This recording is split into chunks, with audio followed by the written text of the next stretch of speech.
안녕하세요, 여러분. 오늘도 우리 주변에는 수많은 사자성어들이 숨어 있습니다. 그 중에서도 특별히 흥미로운 이야기 하나를 들려드리고 싶은데요. 바로 도남지익이라는 사자성어입니다. 혹시 이 말을 들어보신 적 있으신가요? 아마 대부분 생소하실 겁니다. 하지만 이 네 글자 속에는 2500년 전 중국 춘추시대의 놀라운 이야기가 담겨 있습니다. 한 스승의 겸손함과 제자의 지혜가 만나 탄생한 아름다운 교육 철학의 결정체죠. 오늘은 여러분과 함께 시간을 거슬러 올라가 공자와 그의 제자들이 살았던 그 시대로 떠나보겠습니다. 때는 기원전 6세기 중국 춘추시대입니다. 주나라의 권위가 땅에 떨어지고 크고 작은 제후국들이 패권을 두고 다투던 격동의 시대였죠. 전쟁이 끊이지 않고 예의와 질서는 무너져가고 있었습니다. 바로 이런 어지러운 세상에서 한 사람이 나타났습니다. 노나라의 공구 훗날 공자라 불리게 될 그 사람이었죠. 당시 50대 중반의 공자는 이미 많은 제자들을 거느린 스승이었습니다. 하지만 그의 마음은 늘 무겁기만 했습니다. 이 어지러운 세상을 어떻게 바로잡을 것인가? 공자는 매일 밤 이 고민에 잠 못 이루곤 했습니다.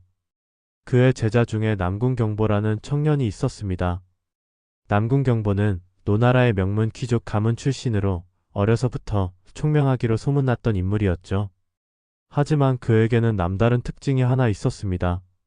바로 끊임없이 질문하는 것이었어요. 선생님, 왜 하필 요슨 시대를 이상향이라고 하십니까? 선생님, 정말 옛날이 지금보다 나았을까요? 선생님이 추구하시는 인애가 정말 현실에서 가능한 일일까요?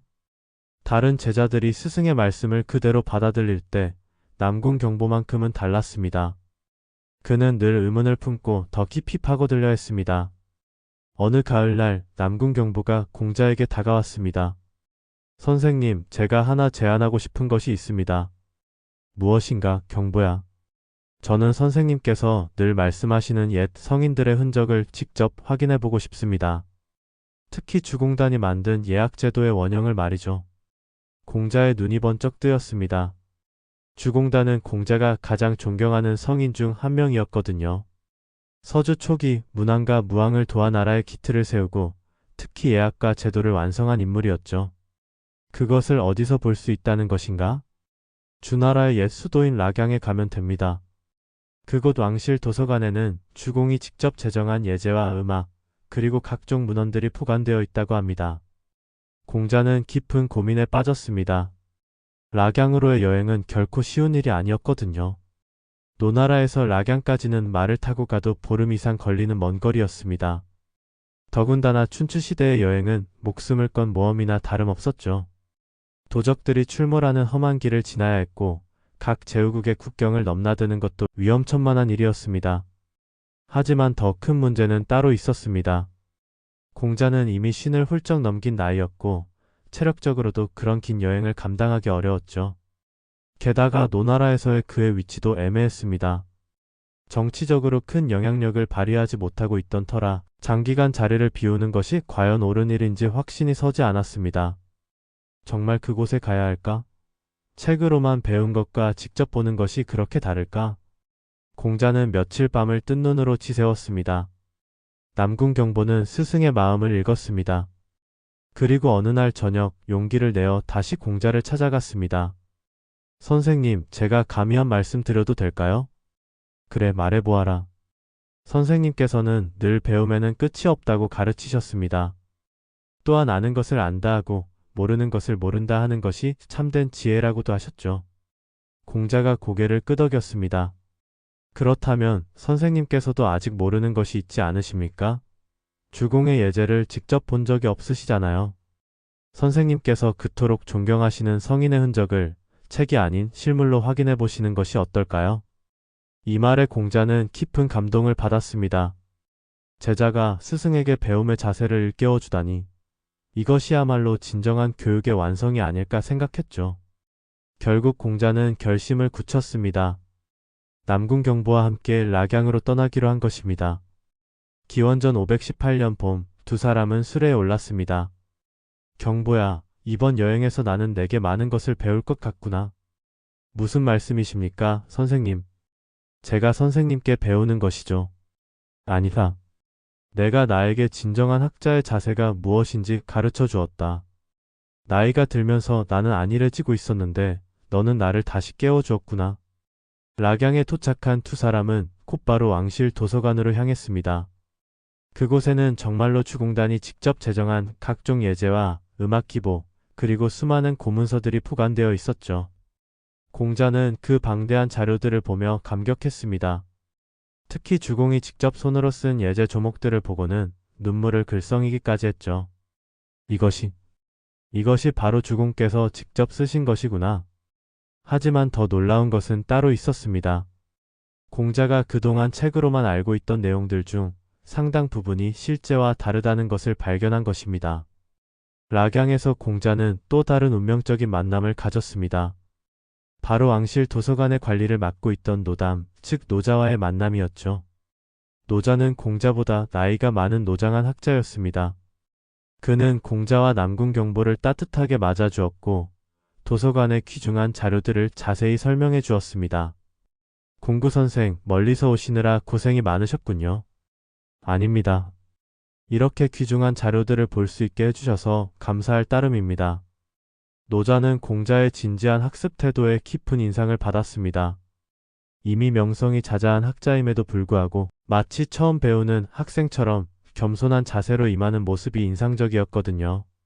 며칠간의 자료 조사를 통해 공자는 많은 것을 깨달았습니다.